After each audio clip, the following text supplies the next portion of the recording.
अस्सलाम वालेकुम। First year physics का चैप्टर नंबर 8 चल रहा है हमारा।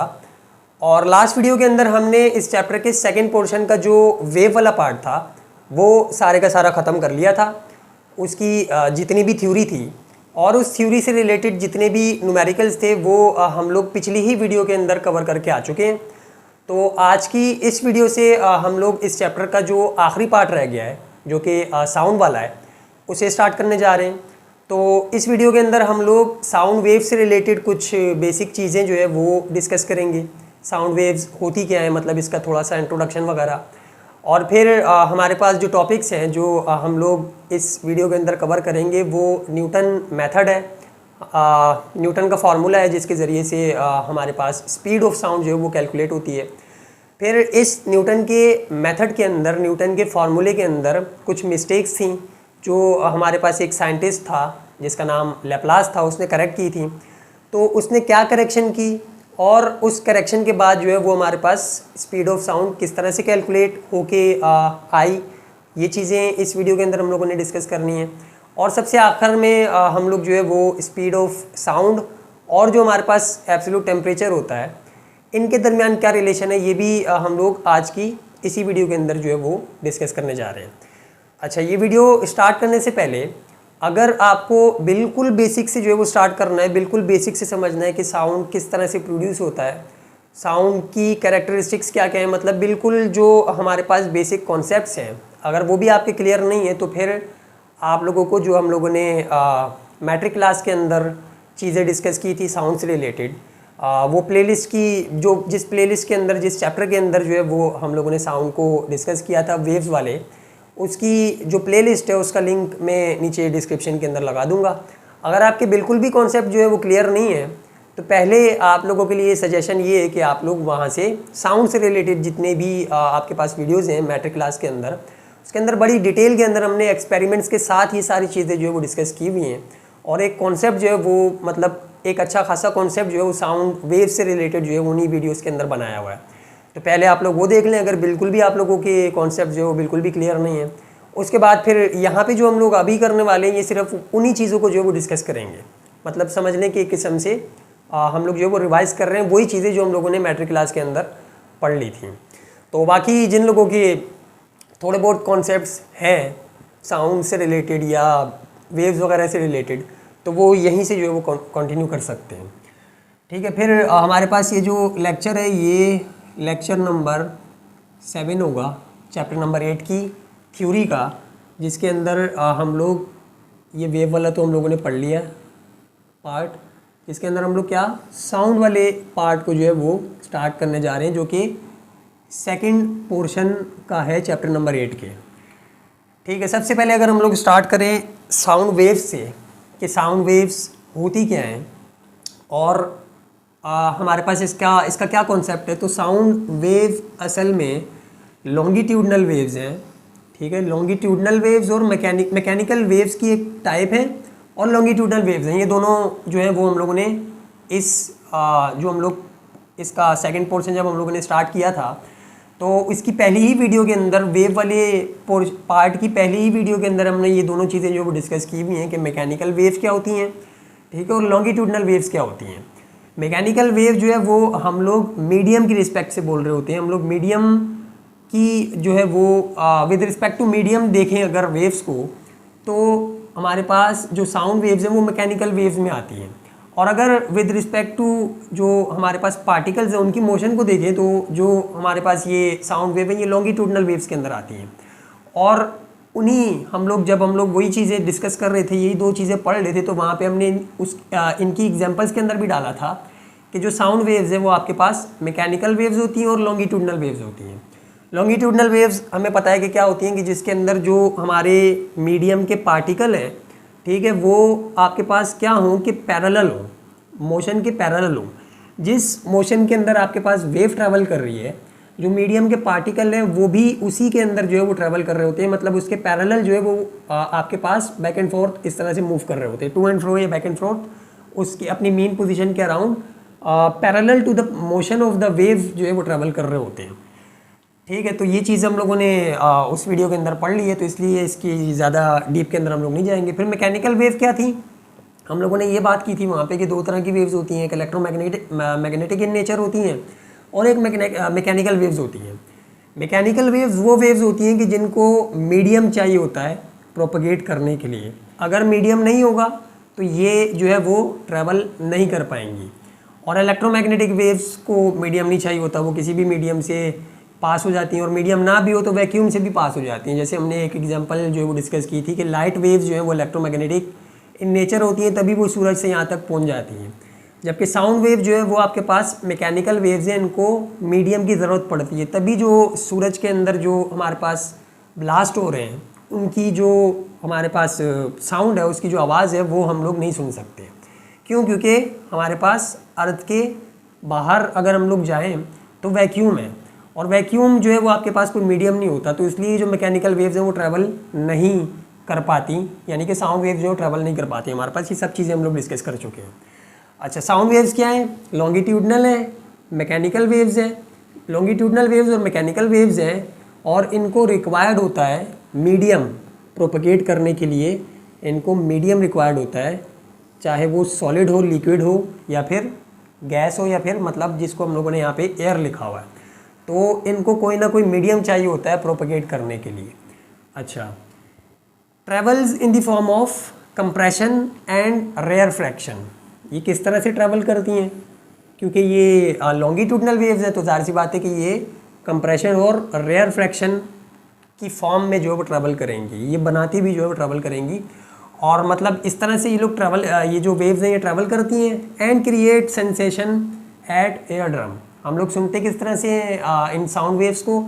सबसे पहले अगर बिल्कुल हम लोग जो है ना वो स्टार्ट करें इसको बिल्कुल जो है वो बेसिक से स्टार्ट करें, तो होता क्या है कि साउंड कब प्रोड्यूस होता है कि जब हमारे पास कोई ऑब्जेक्ट जो है वाइब्रेट करना स्टार्ट करता है, और वाइब्रेशन से उसकी क्या होता है कि हमारे पास जो एयर है या फिर जो भी मीडियम है, जिस मीडियम के अंदर हमने वो ऑब्जेक्ट रखा हुआ है जो वाइब्रेट कर रहा है, ठीक है, वो उसकी वाइब्रेशन से क्या होता है कि जो मीडियम के पार्टिकल्स हैं, ठीक है, मीडियम के पार्टिकल है, फर्ज करो कि यहाँ पे हमारे पास ये एयर है सारी, ठीक है, ये हमारे पास एक मीडियम है जो कि एयर का है, और यहाँ पे हमने एक जो है वो ऑब्जेक्ट रख दिया, जैसे हमने ऊपर बनाया हुआ है, फ़र्ज़ करो कि एक ऑब्जेक्ट रख दिया और इसने जो है वाइब्रेट करना स्टार्ट किया।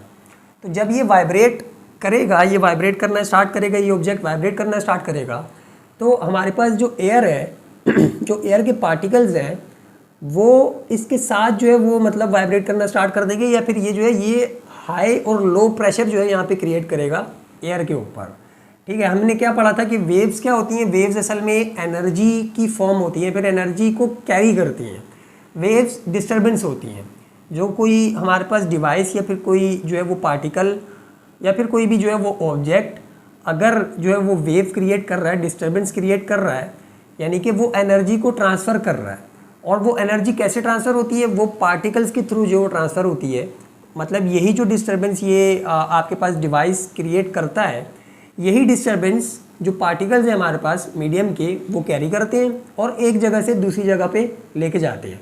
तो होता क्या है कि यहाँ पे जब ये फ़र्ज़ करो कि एक स्पीकर है और इसका जो ये ड्रम है, जो पर्दा है, ये इस तरह से वाइब्रेट कर रहा है, ठीक है, ये इस तरह से वाइब्रेट कर रहा है, तो जो एयर के यहाँ पे पार्टिकल्स है ना, ये इसके साथ जो है मतलब जब ये वाइब्रेट करेगा तो क्योंकि हमारे पास ये चारों तरफ जो है वो एयर होती है, तो जो एयर है उसके ऊपर हाई और लो प्रेशर जो है वो क्रिएट होगा। ये जिस तरह से वाइब्रेट करेगा, एयर के पार्टिकल्स सेम उसी फ्रीक्वेंसी के साथ जो है वाइब्रेट करना स्टार्ट कर देंगे। और होगा क्या कि यहाँ पे जो करीब में जो इसके पार्टिकल्स होंगे, इनके दरमियान मतलब ये कंप्रेशन और रेयर फ्रैक्शन जो है यहाँ पे क्रिएट होना स्टार्ट हो जाएगी।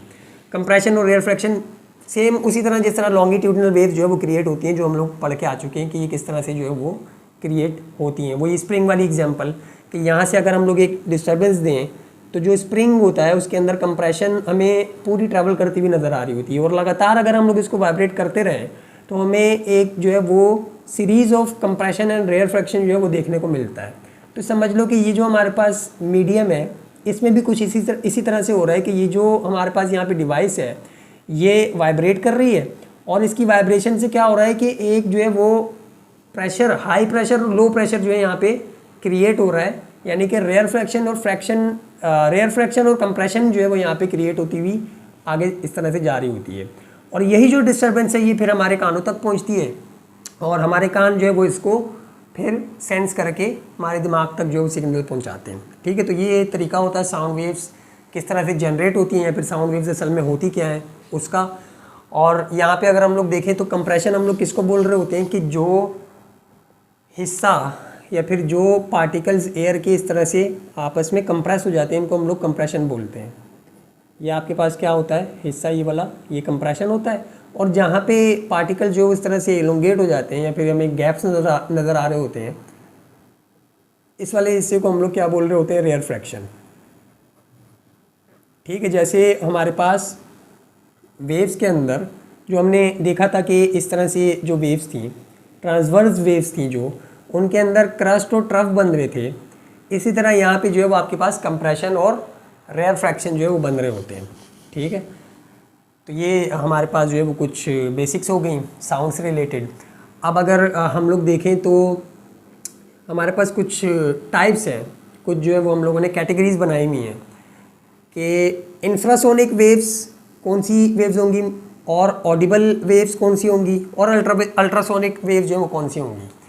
20 हर्ट्ज से नीचे नीचे जितनी भी फ्रिक्वेंसी की आपके पास वेव्स होती हैं उनको हम लोग इंफ्रासोनिक वेव्स बोलते हैं। ठीक है, 20 हर्ट्ज से नीचे नीचे जितनी भी फ्रीक्वेंसी की वेव्स होती हैं, ठीक है, तो उनको हम लोग जो है वो इंफ्रासोनिक बोलते हैं। मतलब एक यहाँ पे ये कॉन्सेप्ट होता है कि वाइब्रेट तो मैं इसको भी कर रहा हूँ, ठीक है, ये वाइब्रेट तो हम लोग काफ़ी सारी चीज़ों को करते हैं, लेकिन हमें जो है वो उनकी साउंड वेव्स जो है वो मतलब हमें सुनाई क्यों नहीं देती चीज़ें, या उनकी आवाज़ जो है वो क्यों नहीं सुनाई देती। वाइब्रेट तो जो है वो काफ़ी सारी चीज़ें कर रही होती है ना, लेकिन काफ़ी सारी चीज़ें ऐसी हैं कि जिनकी हमें आवाज़ नहीं सुनाई दे रही होती। तो इसके पीछे जो हमारे पास जवाब है, इसका जो जवाब है वो यहाँ पे हमें मिलता है कि हमारे पास जो है वो कैटेगरीज हैं। ऑडिबल वेव्स जो होती हैं वो इस रेंज के अंदर आती हैं। मतलब ह्यूमन एयर जो है, हमारे जो कान हैं, उनके अंदर अल्लाह ताला ने ये कैपेबिलिटी या इतनी ही कैपेसिटी रखी हुई है कि 20 हर्ट्ज से लेकर 20 हर्ट्ज की फ्रीक्वेंसी से लेकर 20,000 हर्ट्ज तक की जो फ्रीक्वेंसी है, अगर कोई साउंड वेव या अगर कोई जो है वो आपके पास लॉन्गिट्यूडनल और मैकेनिकल, मतलब ये वाली जो वेव है, इसके दरमियान अगर इसकी इतनी फ्रीक्वेंसी के दरमियान अगर होगी तो वही हम लोग जो है वो सुन सकते हैं, वही हमारे पास जो है वो ऑडिबल वेव्स होंगी। हमारे कानों के अंदर इतनी सलाहियत है कि वो इस कैपेसिटी को, मतलब 20 हर्ट्ज से ऊपर हो या 20,000 हर्ट्ज से नीचे हो, अगर इतनी जो है वो वेव होगी फ्रीक्वेंसी के साथ, तो वो हम लोग जो है वो हम लोगों को सुनाई देगी।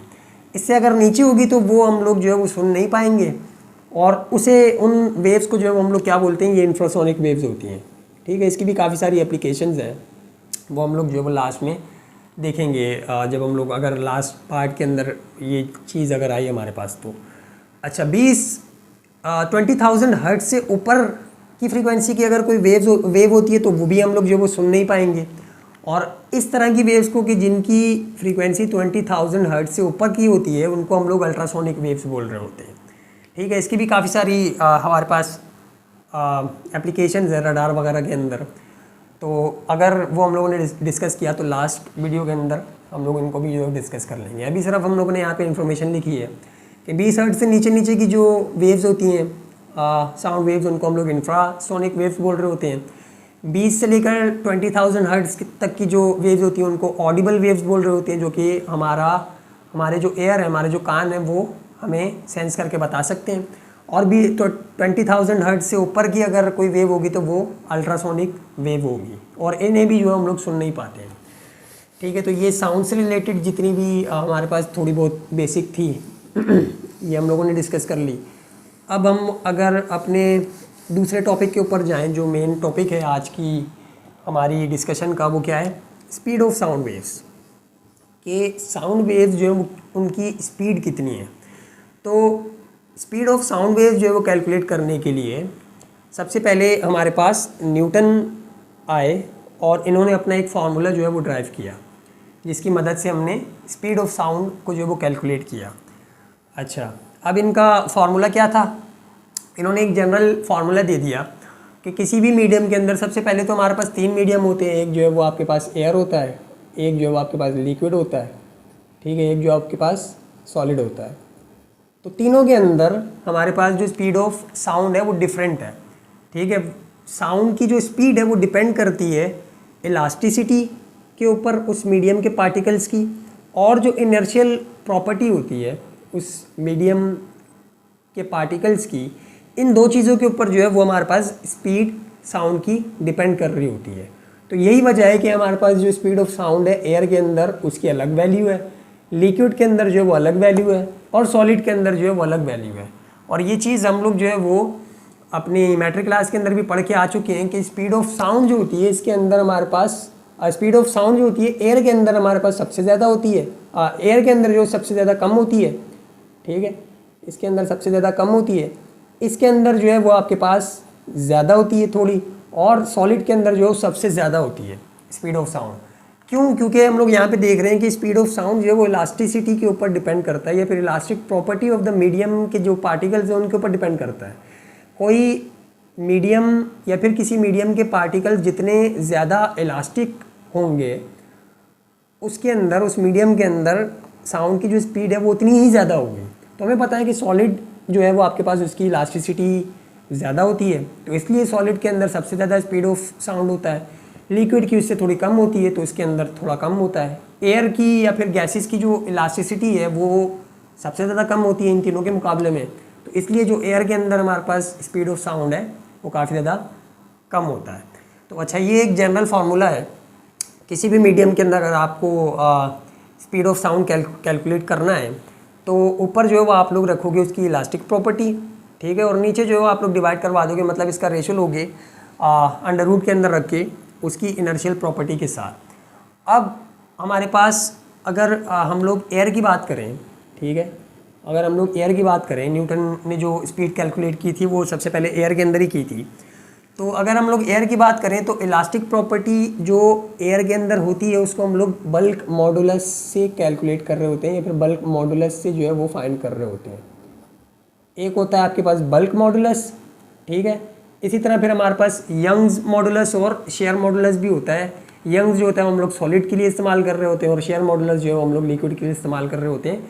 लेकिन अभी फ़िलहाल हम लोग जो है वो एयर की बात कर रहे हैं, तो इसलिए यंग्स और जो शेयर मॉडुलस है उसको हम लोग डिस्कस नहीं करेंगे, हम लोग बात करेंगे बल्क मॉडुलस की, ठीक है। इलास्टिक प्रॉपर्टी एयर के लिए हम लोगों ने यहाँ पे लिख ली कि ये बल्क मॉडुलस होती है, और जो इनर्शियल प्रॉपर्टी होती है वो आपके पास हम लोग रॉ से जो है वो डिनोट कर रहे होते हैं, यानी कि डेंसिटी को हम लोग जो है यहाँ पे बोल रहे होते हैं वॉल्यूमेट्रिक डेंसिटी, जो हम लोगों ने पिछली वीडियो के अंदर भी जो है वो देख लिया था। लीनियर डेंसिटी जो है वो आपके पास 2 डायमेंशन के अंदर अगर डेंसिटी हो तो वो सिग्मा से हम लोग जो डिनोट कर रहे थे, और जिसको हमने रॉ से डिनोट किया था वो क्या होती है, वॉल्यूमेट्रिक डेंसिटी होती है। यानी कि अगर 3 डायमेंशंस को आप लोग जो है वो कंसिडर कर रहे हो, वॉल्यूम को आप लोग जो है वो कंसिडर कर रहे हो, तो जो हमारे पास डेंसिटी होती है उसको हम लोग रॉ से डिनोट कर रहे होते हैं, तो ये इनर्शियल प्रॉपर्टी के अंदर आता है। तो ये 2 चीज़ें हम लोगों ने यहाँ पे लिख ली।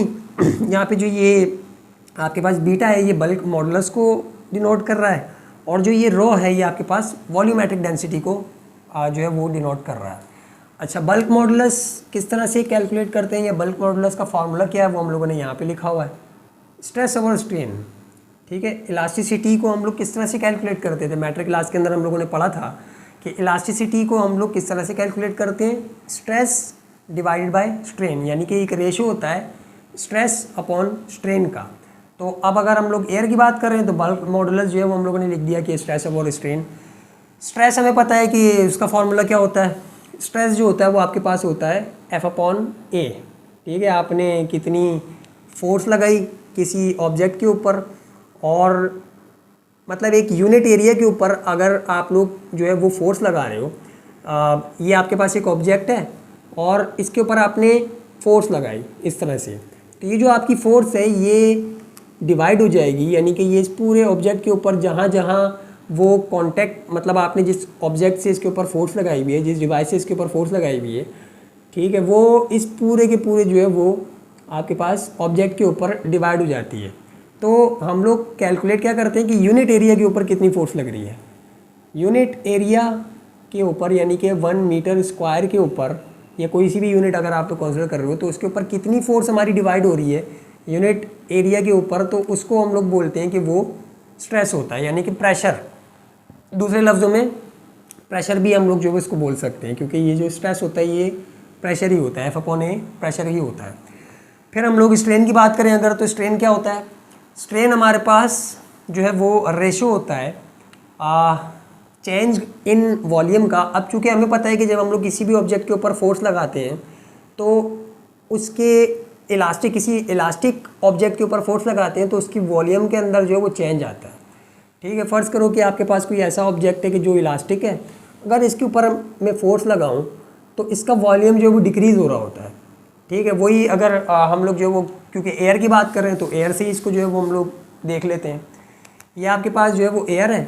ठीक है, यहाँ पे अगर मैं इसके ऊपर प्रेशर की वैल्यू इंक्रीज़ करूँ, यहाँ पे आपके पास एयर है, तो क्या होगा कि हमें पता है कि अगर मैं इसके ऊपर प्रेशर इंक्रीज़ करूँगा, ठीक है, लोड बढ़ा दूँगा, प्रेशर इंक्रीज़ करूँगा, तो ये कंप्रेस हो जाएगा, यानी कि इसका वॉल्यूम जो है वो चेंज हो जाएगा, V1 से V2 चला जाएगा, यानी कि इसके वॉल्यूम के अंदर, ठीक है, चेंज आया, यहाँ से लेकर यहाँ तक चेंज आया। तो स्ट्रेन असल में क्या होता है कि ये जो चेंज है इसका रेशो ले लो आप लोग ओरिजिनल वॉल्यूम से।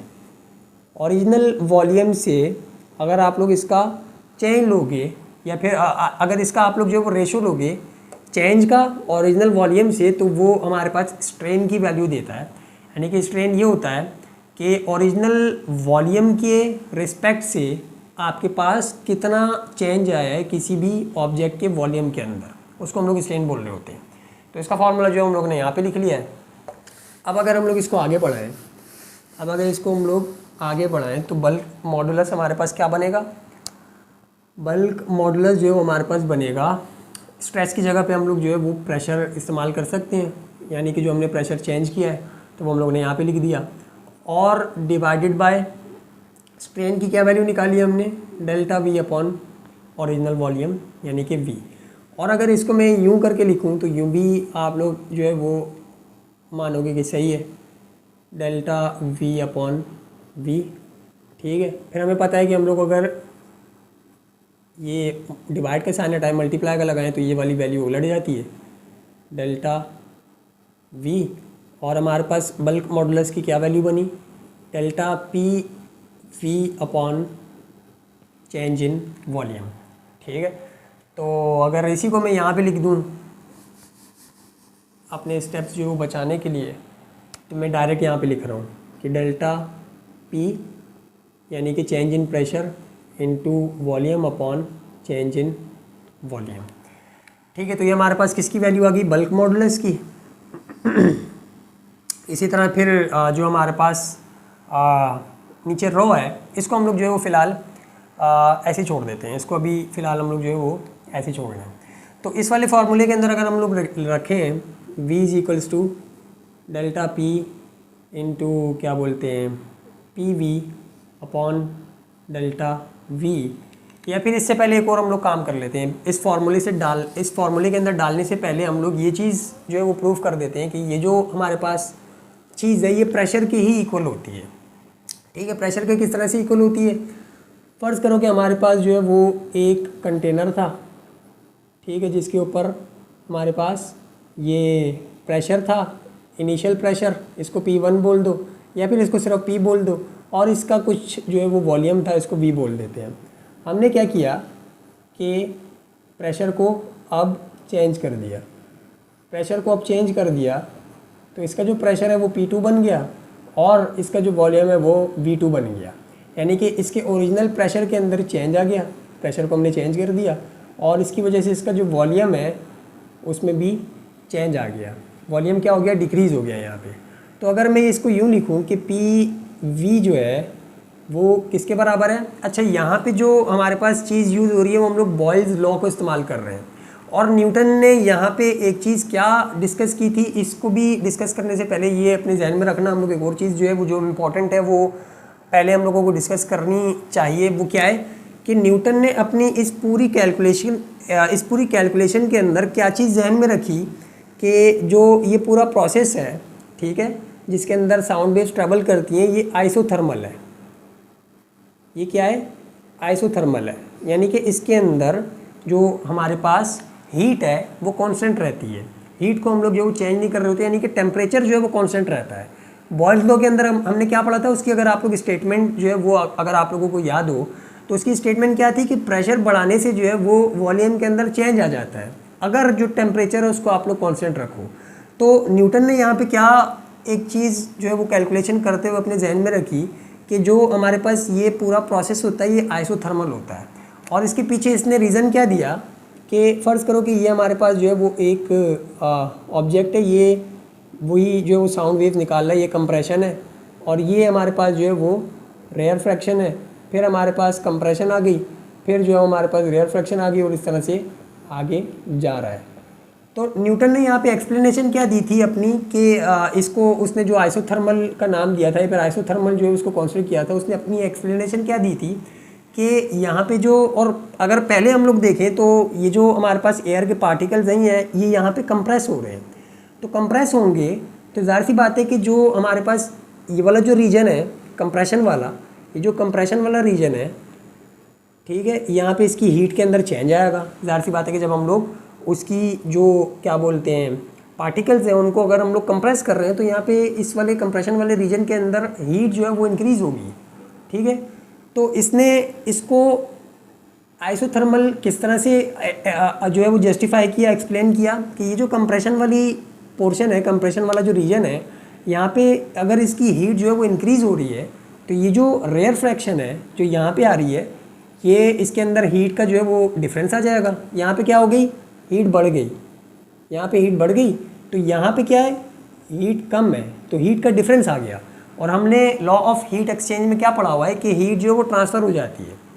ठीक है, हीट जो है वो जो आपका हायर कंसंट्रेशन वाला एरिया होता है उससे लोअर कंसंट्रेशन या फिर लोअर टेम्परेचर वाली जगह के ऊपर ट्रांसफ़र हो जाती है।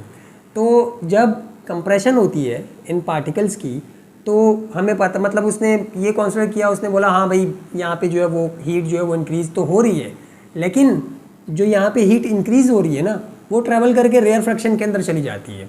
और फिर इसी तरह से चल रहा होता है कि जहाँ जहाँ जो है वो कंप्रेशन आ रही होती है वहाँ हीट जो है वो इंक्रीज़ होती है और हीट जो है वो रेयर फ्रैक्शन के अंदर जो है वो ट्रांसफ़र हो जाती है, रेयर फ्रैक्शन वाले रीजन के अंदर जो है वो ट्रांसफ़र हो जाती है। तो ये पूरा जहाँ जहाँ जो है ये हमारे पास वेव्स जा रही होती हैं ये आपके पास आइसोथर्मली जो है वो ट्रैवल कर रही होती हैं, यानी कि टेम्परेचर जो होता है यहाँ पे कांस्टेंट होता है।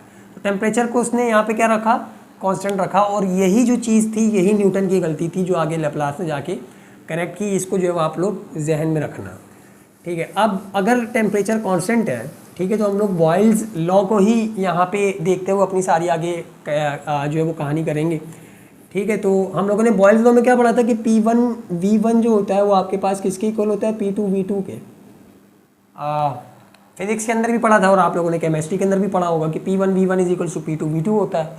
तो अगर इस वाले केस को हम लोग देखें, ठीक है, इस वाले केस को अगर हम लोग देखें तो PV इज इक्वल्स टू, अब यहाँ पे अगर हम लोग P2 की जगह पे ये लिख दें कि जो हमारे पास प्रेशर है वो इंक्रीज़ हो गया है, ओरिजिनल प्रेशर, और अब जो है वो आपके पास ये प्रेशर इंक्रीज़ हो गया है, P2 की वैल्यू यही होगी।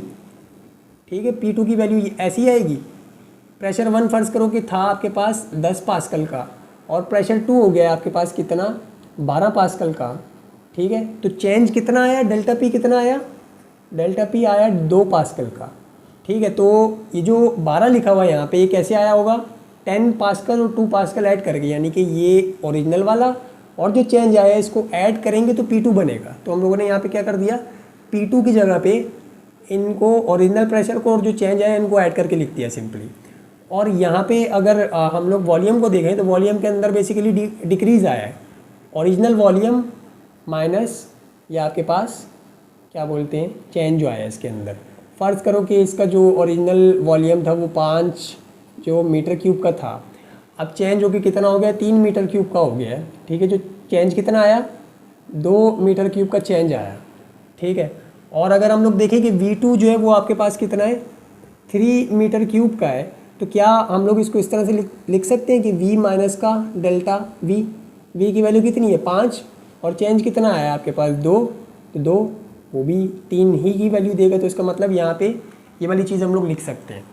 अच्छा, अब अगर यहाँ पे हम लोग क्या करें कि इनको मल्टीप्लाई करवाएं आपस में, तो P V से मल्टीप्लाई होगा तो P V, ठीक है, P फिर जो है वो माइनस के डेल्टा V से मल्टीप्लाई होगा तो P माइनस का p इंटू डेल्टा वी, ठीक है, फिर प्लस का डेल्टा p जो है वो v से मल्टीप्लाई होगा तो डेल्टा p v, और ये डेल्टा p जब माइनस के डेल्टा v से मल्टीप्लाई होगा तो delta p into delta v, ठीक है, p v is equal to this. अब इसको इज इक्वल टू किस तरफ लेके आओ तो ये माइनस के अंदर हो जाएगा और कट जाएगा, तो हम लोग डायरेक्ट भी काट सकते हैं। यहाँ पे क्या बचेगा 0, यहाँ पे बच गया माइनस का p डेल्टा v और प्लस का डेल्टा p इंटू जो है वो आपके पास v, ठीक है। अब अगर इस वाली चीज़ को हम लोग देखें तो ये चेंज इन प्रेशर है और चेंज इन वॉल्यूम है, और यहाँ पे जो हम लोग बात कर रहे हैं वो साउंड वेव्स की कर रहे हैं, और साउंड वेव्स के अंदर जो हमारे पास चेंज आता है वो काफ़ी ज़्यादा छोटा होता है, वॉल्यूम के अंदर भी और जो आपके पास प्रेशर के अंदर भी, जिस भी हम लोग सोर्स से उसको प्रेशर साउंड वेव्स को जनरेट कर रहे होते हैं तो वो काफ़ी ज़्यादा छोटा आता है। तो हम लोगों ने अपनी पिछली वीडियोस के अंदर भी काफ़ी जगहों के ऊपर फिजिक्स के अंदर भी और केमिस्ट्री के अंदर देखा है कि छोटी छोटी वैल्यूज़ को अगर आप लोग दोनों को आपस में मल्टीप्लाई करवाओगे तो उसकी वैल्यू और ज़्यादा छोटी हो जाती है। तो यहाँ पे इसको हम लोग जो है वो निगलेक्ट कर सकते हैं, तो इसको हम लोगों ने निगलेक्ट कर दिया और हमारे पास जो चीज़ बचेगी, मतलब इसको अगर मैं इज इक्वल टू किस तरफ ले आऊँ तो ये क्या बचेगा, p delta v is equals to delta p v। इस डेल्टा v को वहाँ ले जाके मैं डिवाइड करवा दूँ तो डेल्टा p v अपॉन में डेल्टा v, ठीक है। यही चीज़ यहाँ पे लिखी हुई है बल्क मॉडुलस में। इन दोनों को देखो, इक्वेशन नंबर 1 को और इक्वेशन नंबर 2 को, इन दोनों की राइट हैंड साइड जो है वो बराबर है। तो इसका मतलब क्या हुआ कि बल्क मॉडुलस जो है वो आपके पास असल में ओरिजिनल प्रेशर के ही इक्वल होता है। बल्क मॉडुलस ओरिजिनल प्रेशर के ही इक्वल होता है। तो यहाँ पे हम लोग ये लिख सकते हैं, ये सारी चीज़ अगर आप लोगों को समझने के लिए लिखनी है तो आप लोग लिख सकते हो, शायद आपके नोट्स में ना हो, ये सिर्फ हम लोगों ने जो है वो समझने के लिए कि जो बल्क मॉडुलस है वो ओरिजिनल प्रेशर के किस तरह से इक्वल आता है, वो हम लोगों ने सारा ये जो ये काम किया है, ठीक है। अगर इसको आप लोग ना भी करो तो चलेगा, लेकिन यहाँ पे हम लोगों ने समझने के लिए यहाँ पे ये सब चीज़ें जो है वो की हैं। तो यहाँ पे हम लोग लिख के बता सकते हैं कि हमारे पास जो बल्क मॉडुलस है वो असल में ओरिजिनल प्रेशर के इक्वल होता है, ठीक है। अब अगर हम लोग इसके फार्मूले को लिखें यहाँ पे तो ये आएगा P और अपॉन में रॉ, ये P जो है आपके पास ओरिजिनल जो है वो प्रेशर है उस मीडियम का, और जो रॉ है वो आपके पास डेंसिटी है, यानी कि ये जो प्रेशर होता है ये एटमॉस्फेरिक प्रेशर भी आप लोग जो है वो इसको ले सकते हो, एटमॉस्फेरिक प्रेशर के ही इक्वल होता है ये, क्योंकि हम लोग एयर की बात कर रहे हैं, ठीक है। अब ये जो था वो हमारे पास न्यूटन का फार्मूला था, और इस न्यूटन के फार्मूले के अंदर अगर आप लोग वैल्यूज़ डालोगे इंटरनेट से या कहीं अगर आपको नोट से मिले तो लिख लेना, मुझे भी याद नहीं है कि प्रेशर की जो है वो एटमॉस्फेरिक प्रेशर की वैल्यू कितनी होती है वो आप लोग यहाँ पे लिखोगे, रॉ यानी कि डेंसिटी आपके पास एयर की कितनी होती है वो अगर आप लोग यहाँ पे लिखोगे और कैलकुलेट करोगे तो जो आपके पास स्पीड ऑफ साउंड आएगी एयर के अंदर वो कितनी आएगी, 279 मीटर पर सेकेंड स्क्वायर तक, ठीक है। न्यूटन ने कुछ इस तरह से जो है वो स्पीड ऑफ साउंड को कैलकुलेट किया था, लेकिन ये जो हमारे पास वैल्यू है speed of sound in air की ये गलत है, ठीक है, क्योंकि हमें पता है कि हम लोग जो इस्तेमाल कर रहे होते हैं स्पीड ऑफ साउंड की वैल्यू वो 344 मीटर पर सेकेंड स्क्वायर होती है, ठीक है। तो न्यूटन ने क्या किया कि इस तरह से अपनी वैल्यू कैलकुलेट की और जो है वो बता दिया कि जो स्पीड ऑफ साउंड है वो इतनी है। अब यहाँ पे उसकी गलती क्या थी, वो हमारे पास एक साइंटिस्ट आए, उसके लिए हमारे पास जो है वो एक साइंटिस्ट आए जिसका नाम था लैप्लास, और उन्होंने इसके फार्मूले के अंदर जो है वो करेक्शन की, तो लैप्लास करेक्शन। अब इसने क्या करेक्शन की, हम लोग सबसे पहले इसकी थ्योरी पढ़ लेते हैं ठीक है। थ्योरी क्या है कि हमारे पास जो न्यूटन था उसने क्या बताया था कि जो ये पूरा प्रोसेस होता है ये आइसोथर्मल होता है, ये प्रोसेस आइसोथर्मल होता है, यानी कि उसने बोला था कि जो कंप्रेशन के अंदर हीट जनरेट हो रही होती है वो असल में आपके पास रेयर फ्रैक्शन के अंदर ट्रांसफ़र हो जाती है, ठीक है, वो आपके पास रेयर फ्रैक्शन के अंदर ट्रांसफ़र हो जाती है। लैप्लास ने बोला कि ऐसा नहीं होता, क्योंकि जो स्पीड वेव्स हैं वो उनकी ये जो हमारे पास साउंड वेव्स हैं इनको इतना कम टाइम मिलता है, इन कंप्रेशन और रेयर फ्रैक्शन को इतना कम टाइम मिलता है कि इतने कम टाइम के अंदर ये जो हीट है ये ट्रांसफ़र नहीं हो पाती। रेयर फ्रैक्शन के अंदर ट्रांसफ़र नहीं हो पाती, मतलब यहाँ पे इसकी जो कंप्रेशन है इसके अंदर हीट की वैल्यू कुछ और होती है और रेयर फ्रैक्शन के अंदर कुछ और होती है, यानी कि ये आइसोथर्मल प्रोसेस नहीं है बल्कि ये क्या है, ये एडियाबैटिक प्रोसेस है जिसके अंदर हीट जो है वो सिस्टम से बाहर नहीं आ रही होती, यानी कि सिस्टम के अंदर ही रहती है, यानी कि ये आइसोथर्मल नहीं है, इसमें टेम्परेचर कॉन्स्टेंट नहीं रहता बल्कि टेम्परेचर जो है वेरी कर रहा होता है। कंप्रेशन के अंदर कुछ और होता है, रेयर फ्रैक्शन के अंदर कुछ और होता है। तो इस प्रोसेस को एडियाबैटिक मानते हुए इन्होंने जो है वो अपनी कैलकुलेशन की। फार्मूला यही वाला था कि आपके पास जो है वो इलास्टिक प्रॉपर्टी यानी कि बल्क मॉडुलस और अपॉन में जो है आपके पास रॉ, और जो है वो हमारे पास इन्होंने एक और चीज़, अच्छा इसको हम लोगों ने यहाँ पे ये प्रूफ कर दिया कि पी की इक्वल होता है। इन्होंने जो है वो जब इस प्रोसेस को एडियाबैटिक जो है वो कंसीडर किया तो ये जो P1 V1 is equals to P2 V2 वाली कंडीशन थी, इसके अंदर अब आपके पास इसकी पावर के अंदर एक और चीज़ जो है वो ऐड हो जाती है जिसको हम लोग गैमा बोल रहे होते हैं।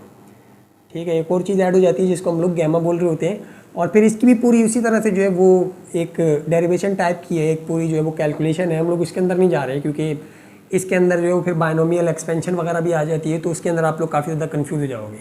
इंजीनियरिंग वाले या मैथमेटिक्स वाले उनको तो समझ में आ जाएगा, लेकिन जो मेडिकल वाले उनको जो है वो काफ़ी ज़्यादा मसला होगा। तो हम लोग इसकी जो है वो डेरिवेशन के अंदर नहीं जा रहे, बल्कि हम लोग डायरेक्ट जो है वो इसका आंसर लिख रहे हैं कि क्या आता है।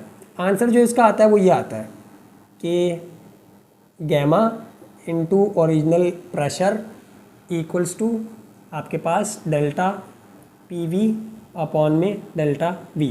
मतलब वही चीज़ कंसीडर करते हुए कि एक आपके पास जो है वो इनिशियल कंडीशन थी, फिर फाइनल कंडीशन हुई, जो है वो हम लोगों ने यहाँ पे गैमा कंसीडर कर लिया, और पूरी एक कैलकुलेशन करते करते इसी से आगे जो है वो चलती है। तो इसको करने के बाद जो हमारे पास जो फाइनल रिजल्ट आता है वो ये वाला आता है। फिर हम लोग बोलते हैं कि जो बल्क मॉडुलस है यहाँ पे जो लैप्लास ने इस्तेमाल किया वो किसके बराबर आया, गैमा इनटू प्रेशर के। तो यहाँ पे फिर आप जो है वो इसको रिप्लेस कर दोगे, गैमा इनटू प्रेशर अपॉन में जो है वो आपके पास डेंसिटी या फिर वॉल्यूमेट्रिक डेंसिटी। ठीक है, तो इलास्टिक प्रॉपर्टी की जो वैल्यू थी वो लैप्लास ने कुछ इस तरह से कैलकुलेट किया। आप नेट के ऊपर जो है वो सर्च करोगे गैमा की वैल्यूज़ तो आपको मिलेंगी, मोनो एटॉमिक गैसेस के लिए भी मिलेंगी, डाई एटॉमिक गैसेस के लिए भी मिलेंगी, और ट्राई एटॉमिक मॉलिक्यूल्स के लिए भी जो है वो मिलेंगी, गैसेस के लिए भी मिलेंगी। तो आप लोग जो वो डाई एटॉमिक वाली वैल्यू अगर यूज़ करनी है, खुद से कैलकुलेट करनी है, वैसे ज़रूरत तो नहीं है आपकी बुक के अंदर, तो ये जो है वो कैलकुलेट नहीं हुई हुई, डायरेक्ट सिर्फ ये कॉन्सेप्ट बताया हुआ है कि उसने ये वाला फार्मूला जो है वो इस्तेमाल किया था। न्यूटन ने ऊपर वाला, ये न्यूटन ने, और ये जो है आपके पास लैप्लास ने करेक्ट करके इसके अंदर गैमा भी डाल दिया था। तो इसके बाद इसकी वैल्यूज़ वगैरह डालने के बाद जब उसने इसको कैलकुलेट किया, ठीक है, जब उसने इसको कैलकुलेट किया तो आपके पास जो वैल्यू आई वो 344 मीटर पर सेकेंड स्क्वायर आई। ठीक है, इसके करीब करीब ही आएगी जब आप लोग कैलकुलेट भी करोगे, तो इतनी जो है वो वैल्यू आई। और यही वैल्यू जो थी स्पीड की ऑफ साउंड, ये आज तक जो हम लोग इस्तेमाल कर रहे हैं, जो कि बिल्कुल सही है। ठीक है, तो ये हमारे पास जो है वो न्यूटन का मेथड और उसके अंदर जो ड्रॉबैक्स थे और जो लैप्लास ने करेक्शन की उसके अंदर, वो सारी चीज़ें हो गई। अब आखिरी जो हमारे पास टॉपिक है वो भी हम लोग यहाँ पे जो वो डिस्कस कर लेते हैं कि वो क्या है, और वो क्या है कि effect of temperature, effect of temperature on speed of sound, कि स्पीड ऑफ साउंड के ऊपर टेम्परेचर का क्या इफेक्ट पड़ता है, या फिर स्पीड ऑफ साउंड और टेम्परेचर का आपस में क्या रिलेशन है। अच्छा, ये जो हमारे पास रिलेशंस हैं स्पीड ऑफ साउंड का और टेम्परेचर का जो आपस में रिलेशन है, ये हमें पता है कि ये डायरेक्ट रिलेशन है, क्योंकि हम लोग मैट्रिक क्लास के अंदर भी डिस्कस करके आ चुके हैं कि टेम्परेचर जैसे जैसे जो बढ़ता जाता है हमारे पास जो स्पीड ऑफ साउंड है वो बढ़ती जाती है। हम लोगों ने मैट्रिक क्लास के अंदर डायरेक्ट ये लिख दिया था कि V जो होता है वो डायरेक्टली प्रोपोर्शनल होता है square root of the temperature के। टेम्परेचर जैसे जैसे बढ़ता जाएगा आपके पास जो स्पीड ऑफ साउंड है किसी भी मीडियम के अंदर वो बढ़ती जाएगी। 344 मीटर पर सेकंड स्क्वायर की जो वैल्यू 0 डिग्री सेल्सियस के ऊपर है या फिर 0 के ऊपर है। टेम्परेचर की वैल्यू मतलब अगर 0 होगी तो उसके ऊपर है। लेकिन जैसे जैसे जैसे जैसे टेम्परेचर बढ़ता जाता है हमारे पास जो स्पीड ऑफ साउंड है उसके अंदर जो है वो डिफरेंस आता जाता है, यानी कि वो इंक्रीज़ होती जाती है। अब इसी चीज़ को जो है वो हम लोगों ने फिर यहाँ पे प्रूफ करना है। और इसकी जो डेरिवेशन है वो कहाँ से स्टार्ट हो रही है। फ़र्ज़ करो कि वही वाला जो फार्मूला हम लोगों ने पीछे देखा लैप्लास का कि गैमा इंटू जो है वो आपके पास प्रेशर अपॉन में जो है वो रॉ, ये इसके बराबर है। फिर आप लोगों ने अपनी केमिस्ट्री के अंदर जो है वो एक फार्मूला पढ़ा होगा, ये शायद फिज़िक्स के अंदर भी हम लोगों ने पढ़ा है कि पी वी जो होता है वो इक्वल होता है is equals to N R T के। ठीक है, P V equals to N R T. तो अगर यहाँ पे हम लोग इसकी वैल्यू डालें किस तरह से कि ये P जो है वो इधर ही छोड़ें और V नीचे लेके चले जाएं, तो एन आर टी और डिवाइड बाय यहाँ पे V आ जाएगा। अब अगर इसकी वैल्यू हम लोग इसके अंदर डालें तो हमारे पास इक्वेशन क्या बनेगी, ये गैमा आ गया और अपॉन में जो है ये आपके पास रॉ आ गया, यानी कि डेंसिटी आ गई।